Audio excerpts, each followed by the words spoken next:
Sardinia, the island that no one outside of Europe has ever heard of, and one of the strangest places in Italy. As you can see, it's quite far away from the mainland, yet is still part of Italy. It feels very Italian, yet something is off. Why is this, and how has this affected its history and culture? I decided to go and take a look for myself. Sardinia is an autonomous region of Italy located in the Mediterranean Sea, below the French island of Corsica and above the country of Tunisia, and next to the mainland of Italy, of course. It is an autonomous region, meaning it controls everything except for foreign policy and military, giving it a high degree of autonomy. The island's capital and largest city is Cagliari, and the main language is Italian, though Sardinian is a language spoken by a small amount of the population. Speaking of which, the island has a population of about 1.6 million people. Going on to my journey, we arrived via ferry to Olbia, where after renting a car, we drove down to the scenic town of Calaganone and explored the city. While swimming at the beach in Calaganone, I was actually bitten by one of the small fish. I'm not kidding, it wasn't even a predatory fish, it was this little thing. I looked under the water and they were following me. I then promptly got out and did not get in the water for the rest of the day. If any Sardinians are watching this video, please explain why the fish hate me so much.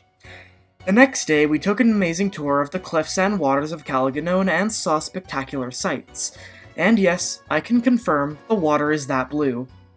After our amazing voyage on the ship the Aida, we drove down to what is probably one of my favorite cities in Italy, Cagliari, a city that is old and modern at the same time, as the layout was made during the Roman Empire days, but after World War II and the entire city was leveled, they basically built new buildings over it, so it's very new with old city layout, which I absolutely love. It was very hot though, so that was annoying. We also saw this awesome Costa ship that I had actually followed the construction of. After that, we drove across the entire island on the E25 highway back to Olbia. We stayed a night near the airport and finally left to Naples.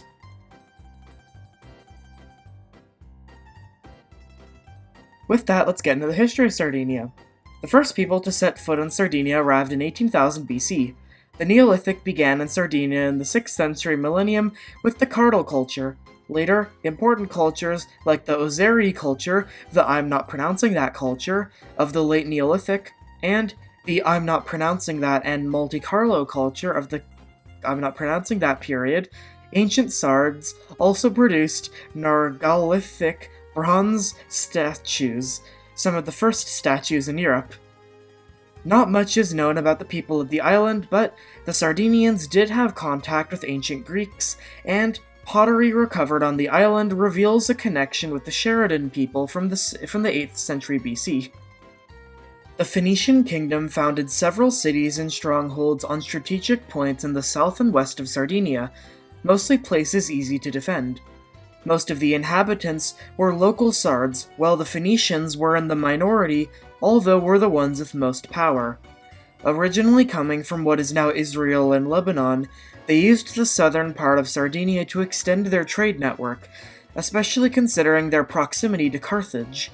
After the Phoenicians, the Carthaginians took control after their independence.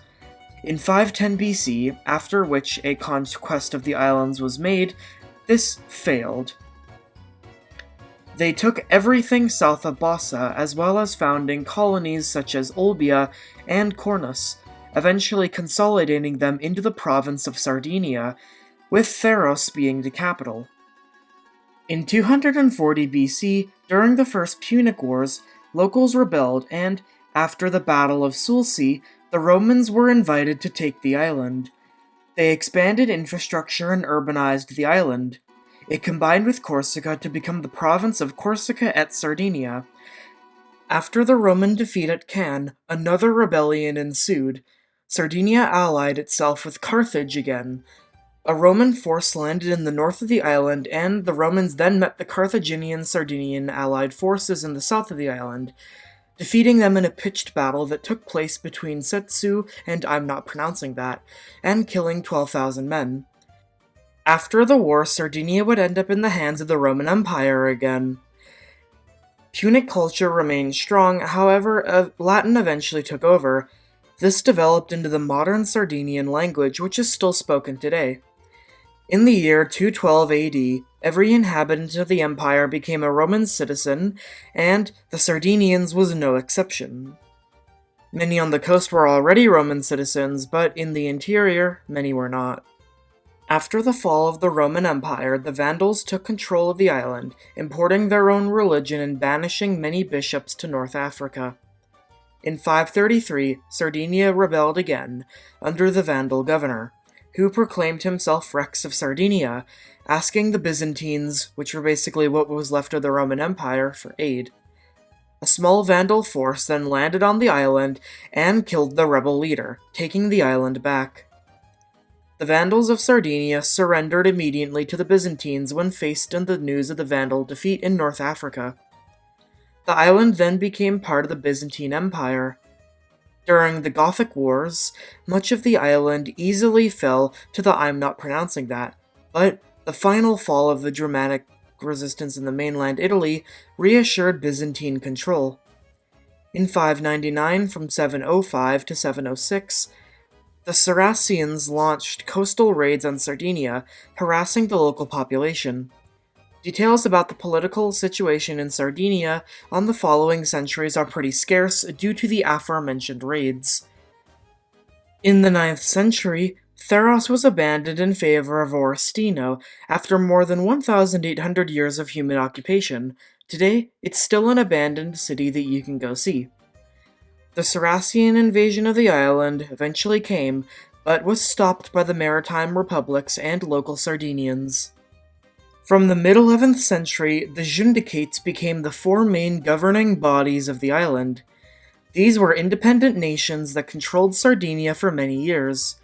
During this time, the island was home to 300,000 people, only a third of which were actually free, and the rest were slaves. In the 11th century, the arrival of monks from southern Italy and Lombardy boosted agriculture on the island, which was extremely underdeveloped. Galoria and Torres became the most wealthy parts of the island. The Gregorian reforms made by the Pope at the time led to greater contact between Sardinia and Italy, and the nation of Cagliari was placed under the control of the city of Pisa. Galoria and Torres eventually became Genoese colonies, and the maritime republics, which consisted of cities like Venetia, Amalfi, and more, then became masters of the Sardinian economy. Arborea survived as an independent nation, and Eleanor of Arborea set out laws that would remain well into the 1800s. This was known as the Carta del Logo. In 1323, the Kingdom of Aragon invaded Sardinia, landing in the south of Sardinia and kicking Pisa out. They established the Kingdom of Sardinia in the south and made a vassal state of Aragon. Arborea then tried to kick out Aragon and, after a long war, failed. Peace was then made for a few years, until 1365, when they invaded again, but after taking Calgary, the Aragonese crushed the Genoese fleet supporting the Sardinians at the Battle of San Louis, and the Arborean capital fell on March 29, 1410, and soon the entire island was under the Aragonese, under the vassal state of the Kingdom of Sardinia. This later was under Spanish rule. Its loss of independence would mark a decline in Sardinia. In 1527, during the Franco-Spanish War, a French army of 4,000 men led by the Italian Renzo del Carti attacked the north of the island, besieging Sassari for almost a month, and, after the War of Spanish Succession, the island was given to the House of Savoy, creating an independent kingdom of Piedmont Sardinia. In 1793, during the War of the First Coalition, the Sardinians defeated the French invaders. Piedmont Sardinia would later become a leading power in Europe, despite suffering losses to Napoleon. However, being disconnected between the governing body on the mainland and the island of Sardinia meant issues were commonplace. There were actually legal differences between those living in Sardinia and those living in Piedmont. Those living in Piedmont had more rights than those in Sardinia, despite the kingdom being called the Kingdom of Sardinia. That same month, a letter was addressed to the King of Sardinia asking for the same rights for everyone in the kingdom. This was denied, so on April 28th of 1794, locals rebelled calling for the separation of Piedmont and Sardinia. They quickly took Cagliari, and that day, all Piedmontese officials were kicked out of the capital. Today, this is still celebrated as Sardinian People's Day. 1 month later, Sarassi was taken, and on February 13th, in order to prevent the spread of the revolt, the leader of the Sardinian island position was given to a man named Giovanni Maria. He eventually advocated for Sardinia to become an independent republic. He moved up to Sassari, and during his journey, almost all villages joined up the uprising, demanding an end to feudalism. However, loyalist forces defeated him, and he fled to Paris, seeking French support to make the island an independent republic.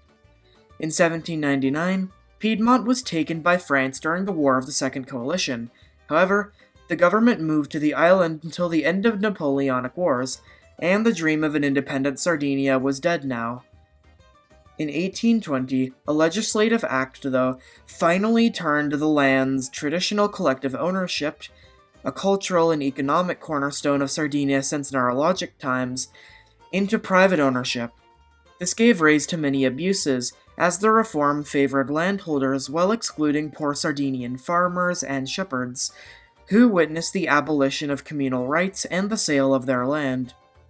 Over the years, new infrastructure projects sprung up, including a road across the island and new cities based on modern urban design. In 1846, the new king finally abolished legal differences between those in Piedmont and Sardinia, meaning that the law treated people in both parts of the kingdom as equal. In 1861, Italy unified under Piedmont Sardinia after they conquered the Italian peninsula. The island then became a province of Italy. The economy of the island slowly began to improve, with mining playing a huge role. In 1883, the first train went from Sassari to Cagliari, as well as other infrastructure projects. During World War I, the Brigata Sassari became well known in the 12 battles of the Isonzo and won many medals. After the war, inspired by the Irish War of Independence, the Sardinian nationalist movement began to gain steam, including the creation of the Sardinian Action Party, which was banned the following year by Mussolini. Mussolini also encouraged economic growth on the island, especially in Cagliari. Several swamps around the island were drained, and new agrarian communities formed. The main communities were in the area of Oristino, where the village of Mussolinia was built. Carbonia became known as the fascist coal city at this time as well, as mining expanded on the island. During World War II, Sardinia was a major theater of bombing, and the city of Cagliari was almost entirely flattened by this. While from 1943, the island was under air attack from the Allies, and cities like Cagliari and Algario were heavily bombed. By 1942, all of the air bases on the island were inoperable, and strikes could not be commenced from the island. Many raids were conducted, but the island was never fully invaded. The Allies did use false intelligence to persuade the Italians into thinking that the Allies would invade Sardinia and the Balkans instead of their planned invasion in Sicily. So, Italy built up defenses along that area as well as the Balkans. But the Allies invaded Sicily instead, and the war ended with Sardinia surrendering to the Allies and the Wehrmacht withdrawing to Corsica. After the war in 1946, Italy became a republic after a referendum, with Sardinia becoming an autonomous part of Italy. In the 1960s, the island was rebuilt, and since, Cagliari was completely rebuilt, giving it a strange vibe where it has modern buildings but ancient street layouts. The Costa Smeralda area in the north also became a popular tourist destination and still is today. In the 1970s to the 1950s, Sardinian nationalism became a rising movement, giving rise to terrorist methods hoping to achieve independence, again much like Northern Ireland during the Troubles. This eventually calmed down with the unbanning of the Sardinian Action Party and more peaceful calls for independence. In 2009, the island gained greater autonomy, and in 2019, Kristen Solinas, the leader of the pro-independent Sardinian Action Party, was elected.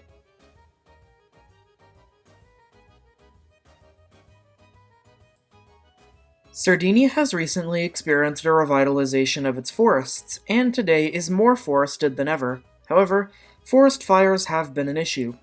Renewable energies have become the main source of power, with wind and solar being dominant. Sardinia is mainly characterized by two mountain ranges, with the main highway going in between them. Much of the island is also a national park. Sardinia is very hot and humid during the summer and relatively mild in the spring and fall. During winter, it's also not too cold, except in the mountains where skiing is popular. I didn't even know it snowed when I was driving through Sardinia, but apparently it does.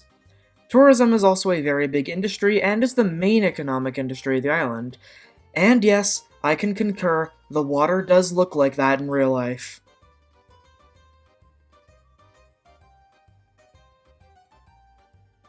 Sardinia is an autonomous region, giving it a limited degree of autonomy. This includes a more independent government, and, to my American viewers, this map may seem a bit confusing, but this is a map of the political parties and what the current governing party looks like. The current is a coalition led by the Democratic Party. The island is divided into 4 provinces, with the largest city being Cagliari. NATO and Israel also use the island frequently for war games and simulations. The flag of Sardinia is the St. George's Cross, very similar to the English flag except a bit thinner, and in each of the little squares are a moorhead. Moorheads are a symbol that are very iconic to Sardinia and Corsica. No one really knows where they came from, but it does have something to do with the Aragonese invasion, as they were used after that. This flag has actually been in use in Sardinia ever since the Aragonese invasion and the establishment of the Kingdom of Sardinia, so it's a very old flag. However, it is a bit interesting because the current flag has the heads unblindfolded and facing towards Italy, but the old flag had them facing the other direction with the blindfolds on, and the moorheads being blindfolded is often a symbol in Corsica and Sardinia of resistance to occupation, so this flag is mostly used by the Sardinian nationalist movement. Unlike a lot of other regional flags of Italy, this is actually a pretty common flag to see in Sardinia, and I'd bet to say that half the time you see it more often than the Italian flag. Sardinians are very proud people. And with that, that is Sardinia. Sorry if I missed out some things, but hopefully Sardinians can comment and explain more about their home. I'd definitely like to hear from some locals about what they think of this video. Sardinia is definitely an interesting place, and I don't hear it talked about a lot outside of Europe. So, I definitely hope that this video gave you a glimpse of Sardinia, and that Sardinia is now on your bucket list. So, thanks for watching, and see you next time.